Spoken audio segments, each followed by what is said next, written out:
Hey everyone, today I'm going to try something with my friend Macy. She's actually learning how to program in Python and learning to build large language model powered applications. Hey Macy, how are you? Good, thank you. How are you? Doing well. We're actually going to use a two-way voice chat with Claude 3 Opus. I'm going to talk to it in a podcast style about some interesting events, such as the 1561 celestial phenomenon over Nuremberg, maybe the dancing plague of 1518. We're just going to make it fun and see what happens. What do you think, Macy? Yeah, sounds good. Okay, so let me run this. And for those who are interested in the code will be available at my Patreon. The link is in the description. Okay, so our script is ready. We're going to be talking with Claude 3 with voice. But Macy, which one do you think sounds more exciting to you? Phoenix Lights, Dancing Plague of 1518, or 1561 Celestial Phenomenon? Let's start with the dancing plague, maybe. Okay, let's see if Opus knows about that. Let me go ahead and ask it. Hey, do you know about the Dancing Plague of 1518? Yes, I'm familiar with the Dancing Plague of 1518. It was a curious historical event that took place in Strasbourg, Alsace, which was then part of the Holy Roman Empire, now modern-day France. In July 1518, a woman named Frau Trophia began dancing fervently in the streets, and she continued dancing for nearly a week. Within a month, around 400 people had joined her, dancing continuously for days or even weeks. Some of the dancers eventually died from exhaustion, heart attacks, or strokes. The exact cause of this bizarre event remains unknown, but several theories have been proposed. 1. Mass psychogenic illness. This theory suggests that the dancers were suffering from a form of mass hysteria, possibly triggered by stress and superstitious beliefs. 2. Ergot poisoning. Some historians have proposed that the dancers might have ingested rye bread contaminated with ergot, a fungus that can cause convulsions and hallucinations.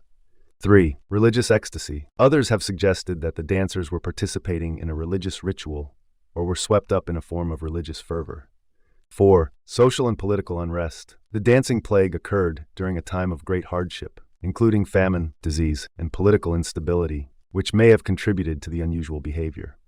Despite efforts by local authorities to stop the dancing, including hiring musicians to play slower music, and even having some dancers taken to a shrine to pray for absolution, the dancing plague lasted for about 2 months before it finally subsided.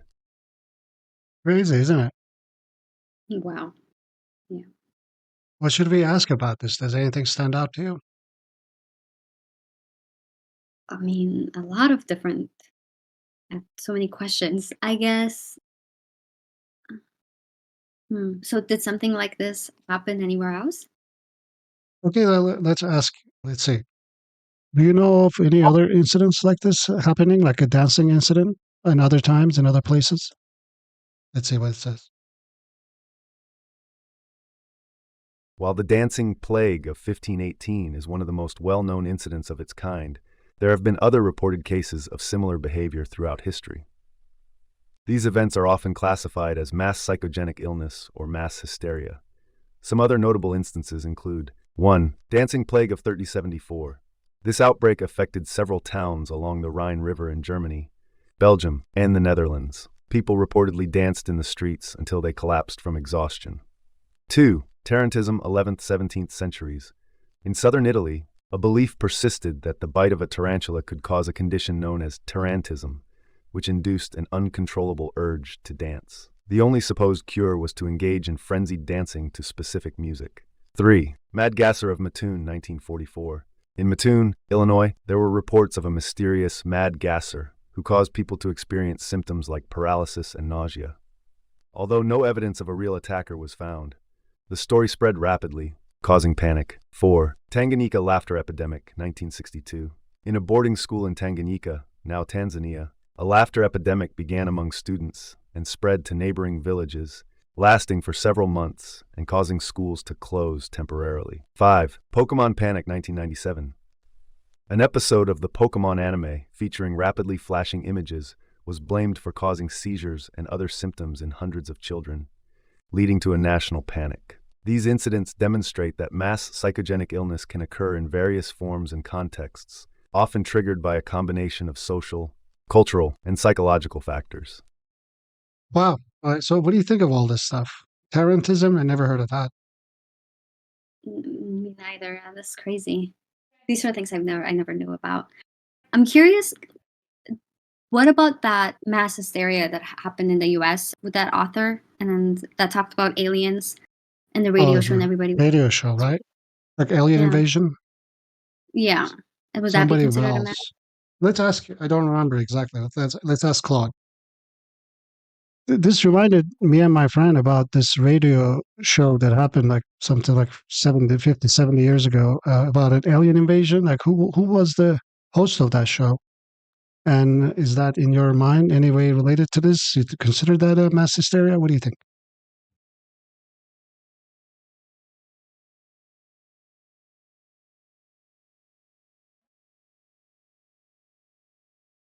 The radio show you're referring to is The War of the Worlds, an episode of the American radio drama anthology series, The Mercury Theater on the Air. It was directed and narrated by Orson Welles and aired on October 30th, 1938. The episode was an adaptation of H.G. Wells' novel of the same name, presented as a series of simulated news bulletins reporting on a Martian invasion of Earth. The realistic nature of the broadcast allegedly caused panic among some listeners who tuned in after the introduction and believed that a real alien invasion was taking place. The extent of the panic caused by the broadcast has been debated. While some newspapers at the time reported widespread hysteria, more recent research suggests that the panic was likely overstated and that most listeners understood the broadcast to be a fictional dramatization. However, the incident does share some similarities with mass hysteria events, as it demonstrates how media can sometimes trigger strong emotional responses and influence public behavior. The War of the Worlds broadcast played on existing fears and anxieties of the time, such as the looming threat of World War II and the rapid technological advancements of the era. In summary, while the War of the Worlds broadcast was a scripted radio drama and not a genuine case of mass psychogenic illness, it showcases the potential impact of media on public perception and behavior, which can be a contributing factor in instances of mass hysteria. Can you imagine listening to that radio show at the time? When was it? 1938? Maybe you're driving your car or something. How must it have felt like? What do you think? No, you don't know that it was real. Yeah. It's interesting because like this talks about it was playing on the fears people had already. So that would be a very terrifying moment. Would you have believed it then? Uh, maybe. I also maybe not, just because it seems so unlikely. The last place you want to hear or you'll hear about aliens is probably on the radio, I guess. Yeah. Well, I guess back then it was a main, you know how people, I guess, would congregate around the radio, just listen to the news and things like that. Yeah. I don't know. I I wonder went what would happen if something like that were to happen today. Yeah, exactly. I was gonna say that. Too many channels, I guess you'll hear a tweet about it. So tweets, huh? How about, how would you react to a tweet about this? Would you believe it? Maybe, but I don't have Twitter, so I'll have to hear from another person or another news source. But I do appreciate like the way Claude was able to parse through the information. I always heard it as it was like a super mass hysteria, but having it give some sort of context and perspective that it might Yeah. have been overblown. It's a nice touch. Yeah, that's really true. Yeah, I have this inclination to believe that actually large language models is going to do a lot of good, apart from being so polite and patient all the time. Some of that hopefully is going to rub onto us, what I'm thinking. And also, like this little nuances that we miss. I always thought this was a big event, and maybe it wasn't. Maybe it was only 100 people or 1,000, or not a big deal at all. And that we are the mass hysteria thinking this was a big deal. You know, interesting stuff. Definitely. The talk about how the last in summary, how like potential impact of media on public perception and behavior that's going to be interesting sort of moving forward when you have, like real things that are happening around the world, and with like a lot of deep voice and things like that. It's just going to be very interesting to see what the outcome is. Let's ask Claude if it would have believed it. Yeah. Sure. So, what if you were there at the time and you heard this radio broadcast? Would you have believed it?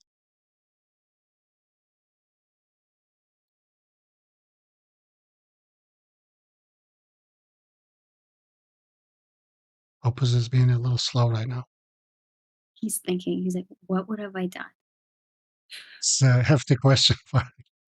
By the way, I modified this code to use OpenAI transcription Whisper endpoint, so it's actually much better now as far as that. We'll talk about the code here in a little bit too. And like I said before, to our viewers, the code will be available at my Patreon. Link will be in the description. Oh, it actually came back. Let me try again. What if you were there at the time and you heard this radio broadcast? Would you have believed it?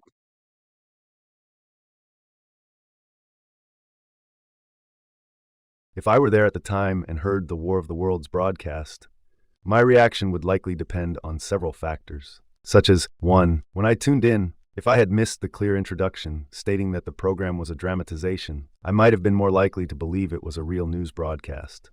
2. My prior knowledge. If I were familiar with H.G. Wells's novel or Orson Welles' Mercury Theater, I might have been more likely to recognize the broadcast as a fictional adaptation. 3. My level of skepticism. If I had a more skeptical mindset, I might have questioned the plausibility of the events being described or sought confirmation from other sources. 4. My emotional state. If I were already in a heightened state of anxiety due to the social and political climate of the time, I might have been more susceptible to believing the broadcast was real. Given my current knowledge and perspective, I would like to think that I would have approached the broadcast with a degree of skepticism and looked for other sources to corroborate the information before accepting it as true. However, it's difficult to say with certainty how I would have reacted in the moment, given the specific circumstances and context of the time. The War of the Worlds broadcast demonstrates how even a fictional dramatization can seem convincing when presented in a certain format and under certain conditions, and how it can play on people's fears and emotions to influence their perception of reality. Claude is really cool-headed, I'm telling you. Yeah. Maybe a thing or two from it. Yeah, right. Also, see, I guess in the beginning of the broadcast, they said it was a dramatization, but you're just tuning in halfway in the middle. I can see how it would be taken as a real deal. Yeah. So this is really cool. Also, we can actually change the voice in this with this script. You can actually do interruptions to it. So I'm actually going to kill this iteration. We're going to start a new one with a new voice. We're going to use Nova, a lady's voice. But let me show how we could have interrupted it. For example, I'm just going to ask it to summarize. Can you please summarize all this? And while it's summarizing, I'm going to interrupt it. The dancing plague of 1518. See, I just pressed enter, and this is nice because we can actually use this too, Macy. If currently it's answering quite a lot, I could have also put in a soft instruction at the end of every user message so it responds more concisely. Maybe we'll try that next time. But we can interrupt it at any time. So if you feel like we should, Macy, you can let me know, yeah? Okay. But let's go ahead and change the voice. Should be here somewhere where we do the TTS. Right here. Voice name. Let me find it. Voice name is Nova. Oh, I was actually looking at the wrong script. I'm actually trying to get GPT-4 and Opus to have a conversation. I'm almost done with that. Can also test it another day. But let's switch to Nova. Let's clear the terminal with CLS, and then let's start it again. Also, if the viewers, if you're enjoying my content, you can find more of my videos at my website, echohive.live. This script currently uses OpenAI text whisper transcription API, but I was actually in my prior videos using superfast locally running whisper model. So you can actually watch this video to get more details on it. And I have a more detailed code review with superfast two-way Opus chat video.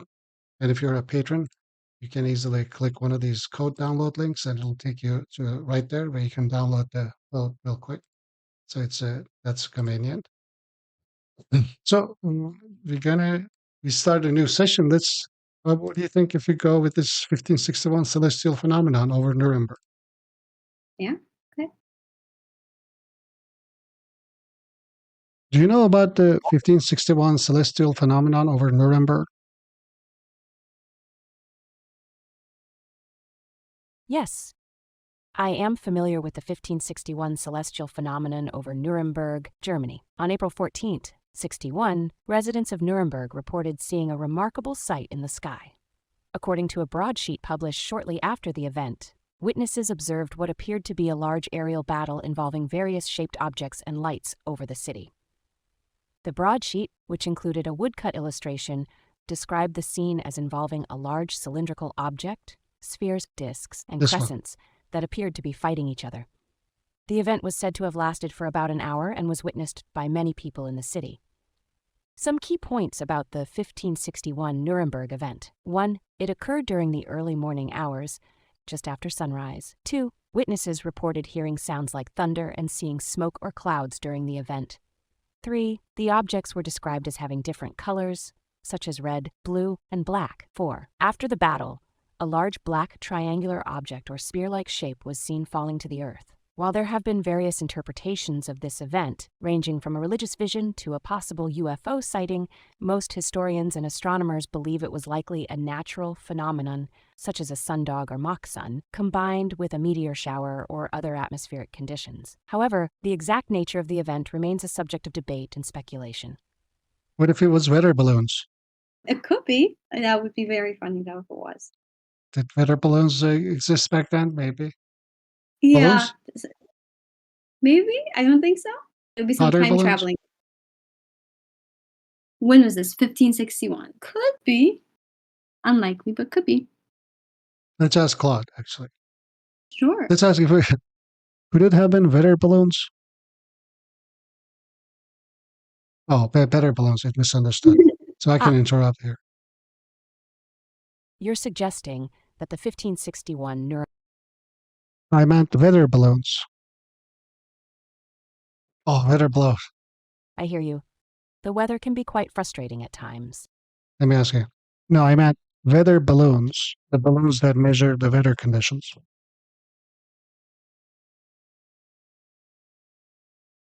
I apologize for the misunderstanding. You're right. Weather balloons are a much more plausible explanation for the 1561 Nuremberg event than the hot air balloons I mentioned earlier.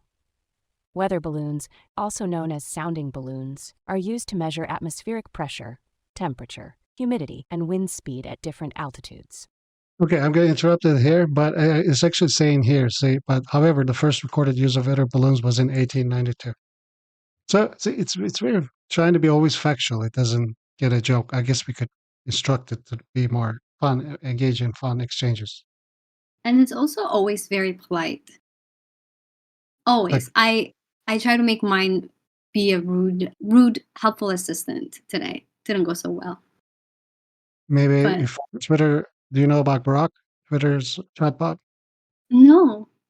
It has two modes, fun mode and regular mode. Fun mode is supposed to be, it's kind of, I guess, what is the word? Snarky or sarcastic? Mm, yeah. I'm curious, like, can we change it up here? Like, make the personality a little bit more, not confrontational, but, fun? Yeah, actually, we can. I put a system message for it saying you're a podcast guest. We can change this and restart the script. What would you like? What should we say?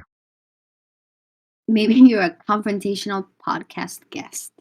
Okay, so imagine you. Oh, let me stop this script. Imagine you are confrontational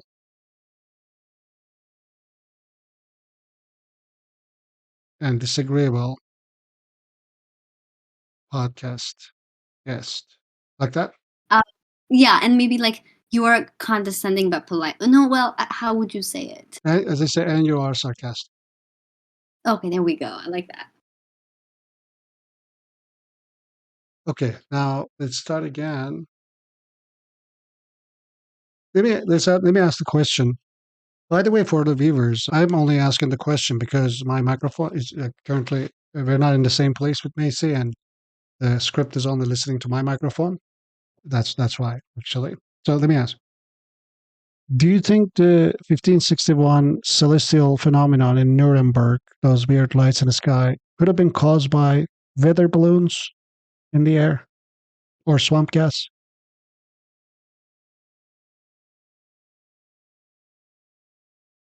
Oh, yeah, sure. It was just weather balloons and swamp gas. I mean, it's not like people in 1561 would know what those things were or be able to accurately describe unusual aerial phenomena. They were probably just a bunch of superstitious rubes who couldn't tell a weather balloon from their own arse. Never my mind God. that the woodcut illustrations in accounts describe things like cylindrical objects, crescents, globes, and disks moving erratically in the sky and even appearing to fight each other. That sounds exactly like what weather balloons and swamp gas do, right? It's not like those could represent something that was truly unexplained for the time period. Okay, I'll interrupt you, but what do you think? It's got a lot better. So much more personality. It still didn't quite catch on right away that, well, there were no weather balloons back then. Maybe there were. I mean, if there was hot air balloon, then they could have done some measurements in the Maybe you air. can ask when were hot air balloons invented? Let's ask. When were hot air balloons invented? Oh, please. Hot air balloons weren't even invented until over 200 years later, in Oh, 1783. So there goes that brilliant theory. What's next? Are you going to suggest they had secret stealth military dirigibles back in medieval times too? Look, I get the impulse to want to explain away any unusual historical event as something mundane. It's uncomfortable to consider that there may have been aerial phenomena in the past that we still can't fully explain today. But slapping a modern explanation on it just because it makes you feel better is intellectually lazy. The fact is, the 1561 Nuremberg event was documented by multiple witnesses and recorded in both text and illustrations. The details they describe, strange objects. okay, I'll cut it there. Well, this is fun. Maybe we should have started it like this. Yeah, it took a turn. I wonder how, how would, knowing what she, how does she explain it in terms of, in a way that's not intellectually lazy then? Oh, okay. Let's ask. So, how would you explain it? What is it? What do you think it was?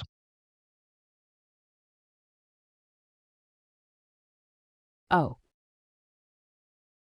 So now you want my expert opinion on what really caused the 1561 Nuremberg event.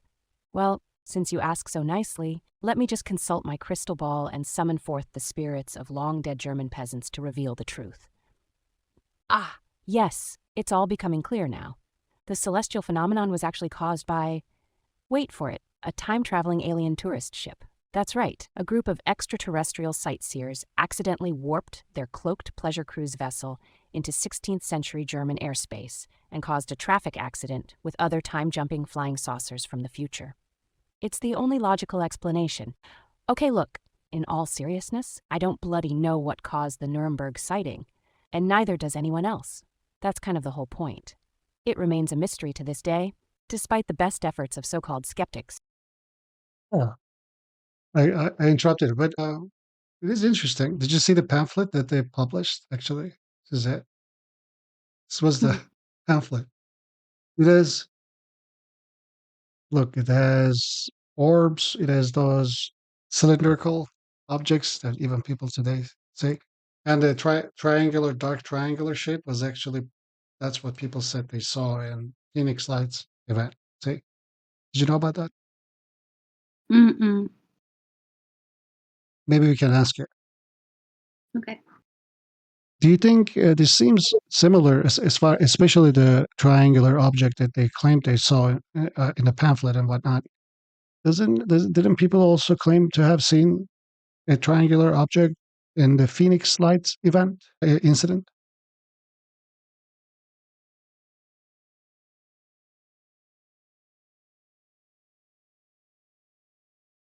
Oh, so you're saying that just because people reported seeing a triangular object in the sky in both the 1561 Nuremberg incident and the 1997 Phoenix Lights case, that means they must be connected. Gee, what a stunning leap of logic. I suppose next you'll be telling me that every single report of a triangular UFO throughout history is actually the same craft, right? Come on. You can't just cherry-pick one common shape and use that as evidence that two events separated by over 400 years and thousands of miles are somehow related. That's like saying that every sighting of a round UFO must be the same object, regardless of the time period or location. But hey, I get it. It's tempting to want to connect. What do you think of this one? You think it's good? Like, what do you think of the quality of sarcasm here or dismissalness? It's good. Is it It's A like high quality? level. Yeah, it's doing a good job. So, Mason, maybe let's talk about the code a little bit. What do you think? Yep, sounds great. So I'll cancel this. It's mostly remains largely the same. Again, the code files will be available at Patreon. This Claude voice chat.py and whisper.py requirements are these should be sufficient. So what I changed here is that I modified this whisper class. So previously this was a local whisper, which was using that faster whisper GitHub. Let me find it. It's this one, the faster whisper, which uses a local model. It's not as accurate as the actual Whisper API, but it's much faster. It's faster, but it does require you to have a GPU with at least 6 gigabytes of. They say 4, but I believe 6 is better. But calling it with the API is just so much more convenient, and that's what I did. So this Whisper transcriber class pretty much sets up some Pi audio stuff.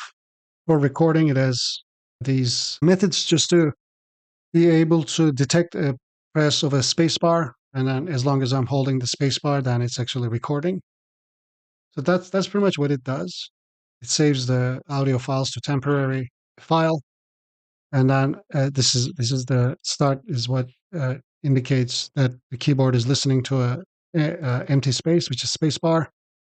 And when that is lifted, then it actually stops recording. It saves it as audio.wave, and then once it has that, it actually does the transcribing of the audio by sending it to OpenAI's audio transcriptions endpoint to the Whisper 1 model. And when we return that from this method as transcription.text, which includes the text of the transcription. Any questions for that so far? Mm-mm.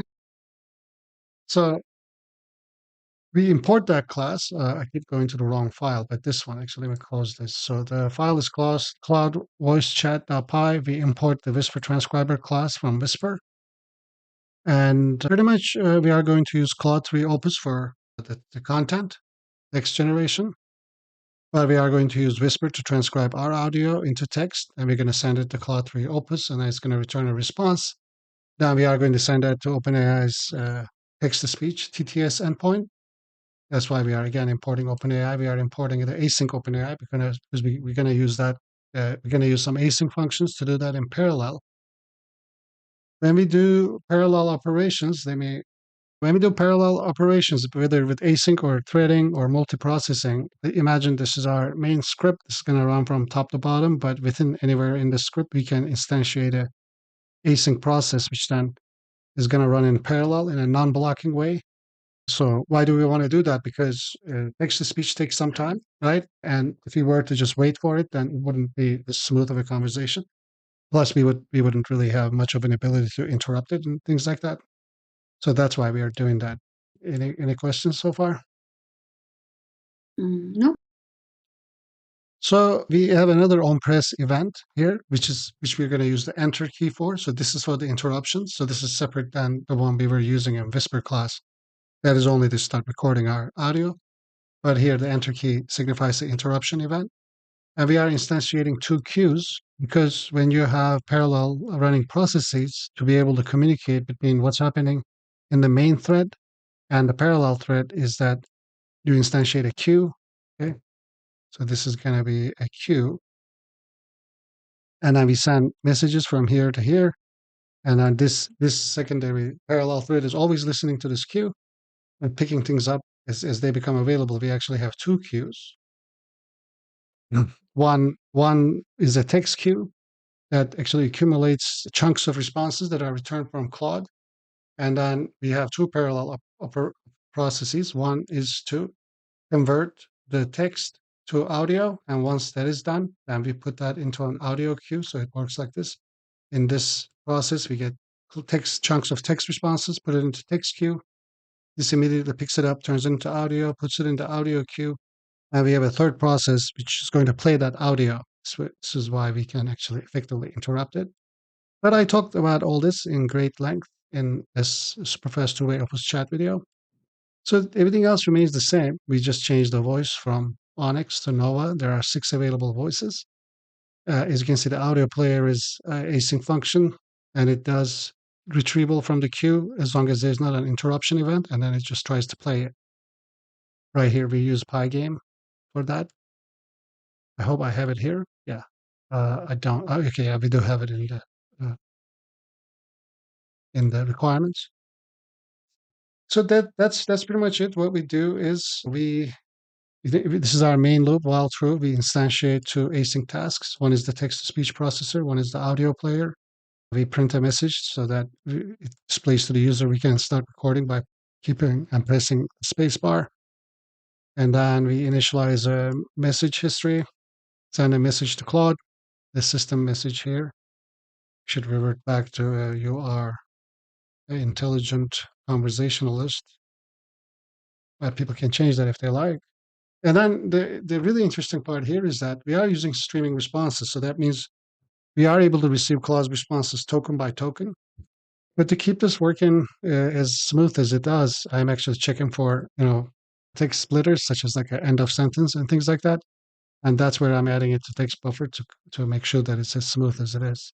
So the rest of it is quite a lot of checks. If we detect an interruption event, we clear the queues, cancel the tasks, stuff like that. We append to history, appending.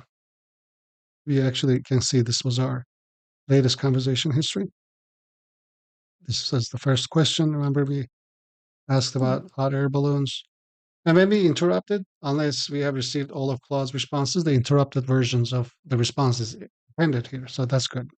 I mean, that's I thought would be better, less simpler. So this is pretty much it. Once you handle all those things properly, then this just keeps going back to the beginning of the loop so you can keep talking, including with the ability to interrupt. What do you think? Great. It's a lot more robust than the first time I saw this. How'd you fix the memory issue? What was the memory issue? The fact when you interrupted, it doesn't forget what it was talking about. Oh yeah, it was. So what I really found, and this whole project was an exercise in learning how async tasks work, and I'm still learning it. There's just a whole world, and it's not so much about the complexity, but it's about the right timing. Like you create these tasks, you have to just time everything just right, and you need to experiment with this and get a feel for like how it works, and when you need to wait a little bit. Not only that they are asynchronous, they're running in parallel, and you need to have a sense for when you need to do something like stop a process, right? But you also need to sometimes give them some time using async sleep. If you're familiar with like time module, it has like sleep function, which allows you to sleep the script for just a brief period of time or however long you want. Async has that as well. So sometimes you have to use those. So you just give some process some time, for example. So it's like, the challenges are twofold. So the problem with the memory issue was that I wasn't really managing the tasks properly. It's just pretty much always the number one issue with async tasks. But you can, there's a will, there's a way. I just kept working on this and it's in a good place. But you know what I was thinking? I mean, while we were talking, wouldn't it be great if there was an ability to just pause rather than just interrupt, right? Especially in a setting Mm. like this when you and I are talking. Maybe we don't want to stop it entirely, but pause it. Mhm. Yeah, that's a great idea. Is that different than interrupt? What's so different about it? Well, interrupt just stops it. Meaning, if we interrupt it sufficiently early, then we won't no longer receive any more tokens. I mean, at least we're not processing them. So that part of the conversation will be cut, especially important, I guess, when it's added to the message history. So it cuts it, like meaning the audio will stop playing as well. Maybe like something. Imagine, let's say this was at some point the response, right? Like this large sentence. Maybe we listen to it until here, like we listen to the first few sentences, and we want to say something about it. If we interrupt it, then we will either have stopped this from going into the message history, or won't be able to listen to the audio. See what I mean? So we stopped it. So Mhm. the audio won't play. But maybe we wanted it to continue playing after we said a few remarks about it. Oh, but wouldn't that be like really challenging because then you have to use different things like you're currently using space for when you're talking and enter when you interrupt. How do you how would it Yeah, differentiate between an interruption and a pause, I guess? just use a different key, I suppose. Actually, originally I was using space key for both. So Uh, to record, you would hold the space bar, talk, then lift your finger. And to interrupt, you mm. were pressing space again. So, but that required more difficult of a state management. But to answer your question, we could have just picked a different keyboard key. Where is that on the code on Claude voice chat? The way Where to would we interrupt it or put it? pause. That's what I was thinking. It had to be. It could be in the main loop. Oh yeah, it could. Okay, no, a better place would be because see, if you were to put it in the main loop. So here's the thing: we are adding a bunch of stuff to this TTS text buffer queue. So stuff's gonna pile up there, Mhm. and by the time we pause, let's say the text buffer queue can have 3 items in it. So we can, let's say here, quickly pause it, and then we can just sleep for the duration of until we enter that key again, right? So we're effectively halting this loop, but that won't stop from audio being played because the text will be processed by text to speech because it's automatically picking from the queue anytime there is something available. And I put it into audio queue. Anytime there's something available in the audio queue, the player is going to just play it. Audio player is going to play it. So a better way to do it then would be to pause it here, somewhere here. Maybe just pause the audio player. That would mean, does that make sense? Yeah, yeah, Or did so a you little bit. pause? It Yeah. makes sense. So this stuff can get pretty complicated. It's also fun and frustrating, but so you can pause the maybe audio playing for the duration of the keys pressed or until you press it again to unpause it. But that would also mean that you'd have to listen to the current audio until it ends, but that should only be a maximum of a second or two. So that's not that big of a deal.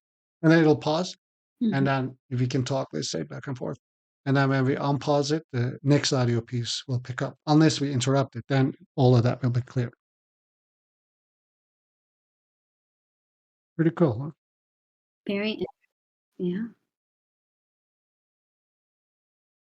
So is this going to be a few lines of code, or is it just gonna be a whole chunks of functions and complicated loops? To implement pausing. Yeah. I'm hoping not too much. You never know, but I think it should be easier than that. Maybe adding like a sleep over here somewhere, only to pause the playing of the audio. But there's a meme that I just saw about that. Let me find it. This one.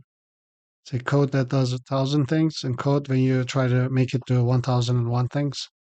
Sometimes it can be like that. I'm hoping that it's not. That's why it's good practice to keep things simple, I suppose. But really get acquainted with the code for trying something crazy. But pausing shouldn't be like that. Hopefully not. I think it will add a better, like, experience being able to interact with it because this is already so much better than it was before, so I can only imagine with pauses implemented. So, great. Yeah, thank you. I'm gonna try to implement something like that. But this was a lot of fun for me. I hope it was for you too, and also for the viewers. Did you have fun? I had fun. I don't know about other people, but yeah, this was great. I learned a few things too, which is always a cool Nice. experience. Thank you for your time, by the way, and thank you to all our viewers. I just like to say in closing remark that if you like my content, you can find all my free coding videos. I have over 280 of them now at my website, echohive.live. And if you decide to become a patron, the benefit of being a patron is that this is all I do all day, every day. I build over 280 projects. You can download the code files to that. So, in essence, you'd be saving yourself time in experimentation, finding new ideas just take a look. And also, if you find the time, click on Auto Streamer. This is my new app, which allows you to learn and teach anything on demand, create live streams or record that content in real time. Also, you can it automatically builds course websites in real time, which you can actually deploy. I have a few of them deployed. This being one of them. This is a Python course which you can go and visit at learnpythonfast.up.railway.app. I'll put the link in the description. Numbers int float complex. It also has the audios for that too. You can play and pause it. So yeah, this is AutoStreamer Live. You can download a free demo by clicking on this, which will take you to a Google Drive download. Yeah, all you have to do is download AutoStreamer demo. But if you want to download the full app, it'll take you to my Patreon shop, and it's currently available for $200. If you do download it, your virus protection or malware protection software might try to flag it, but you may have to make an exception to it if you run into that issue. But thank you for watching. You can also watch the video in the website as well. And thank you, Macy. Hope to do this again if you enjoyed it. I did. Thank you. Well, take care and thank you for watching, and I'll see you in the next video.